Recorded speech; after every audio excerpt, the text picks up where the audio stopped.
Hello guys, अभी हम दाल बना रहे हैं। अभी तैयार हो गए हमारे भाई साहब है जो गांव के बाजू में रहने वाले हैं। अभी ये खाएंगे। आप सभी को बताएंगे टेस्ट कैसा। अभी मैं डाल दिया हूँ डुंगरी, इसको बोलते हैं प्याज। अभी थोड़ी देर में मरचा पड़ेगा, आप सभी देखते रहना। अभी तैयार होगा, दाल चावल खाने में मस्त लगेगा। तेरा कटा है, तेरा कटा है, तेरा कटा है। अभी हम प्याज डाल दिए हैं, इसको थोड़ा सा चलाना पड़ेगा।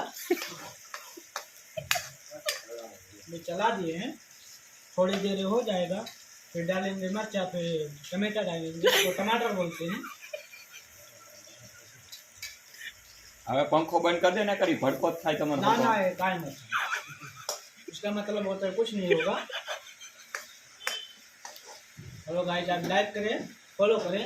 आप अभी दाल हो जाएगा, फिर आपको मैं वीडियो अभी रोक देता हूँ, रोक दिया।